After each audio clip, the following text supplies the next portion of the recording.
African wax print, bold, beautiful, and rich with meaning. But what if I told you this iconic fabric didn't originate in Africa? That it came from Southeast Asia, passed through the hands of colonial powers, and became African only through creativity, history, and even mispronunciation? This is the untold journey of how batik became Ankara. Our story begins in Java, Indonesia, where for centuries, people perfected the art of batik. A wax-resist dyeing technique used to tell stories, signify status, and preserve culture.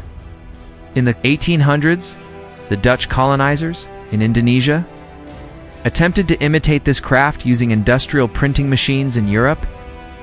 However, the locals weren't interested. The printed versions lacked the spiritual and cultural depth of handmade batik, so the Dutch looked elsewhere. Between 1831 and 1872, over 3,000 young men from the Gold Coast, modern-day Ghana, were recruited by the Dutch to serve in their colonial army in the East Indies. These soldiers were known as the Belanda Hitam, or Black Dutchmen in Malay. Stationed in Indonesia, they lived among batik culture. Some accounts suggest that upon returning to Elmina, these soldiers brought pieces of batik with them, introducing its designs to their homeland.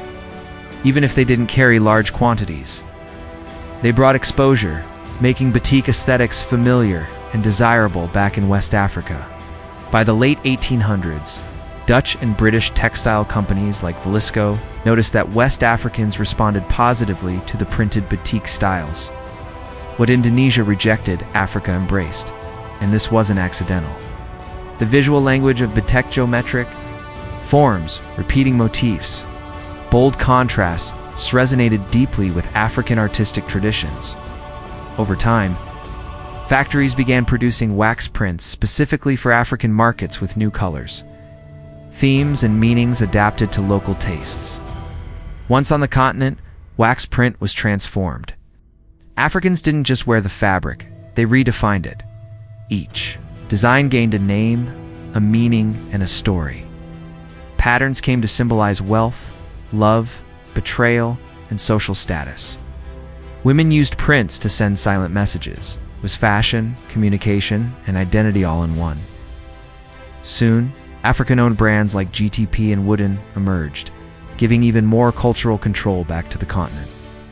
Originally, the fabric was known as Dutch wax or wax Hollandia, but in Nigeria, the name took a different turn, as Hausa traders from the north imported the fabric from the Gold Coast. They referred to its point of origin, Accra or Ankara, in the Akan language. But Ankara was difficult to pronounce in Hausa. Over time, the word morphed phonetically into Ankara. And just like that, a mispronunciation became a legacy. Today, Ankara is the most popular name for wax print across Nigeria and much of the continent. So let's be clear, the technique came from Indonesia, the printing was done in Europe, but the soul of the fabric? That is undeniably African. Africa didn't just consume wax print, transformed it into a living archive of culture, identity, and self-expression.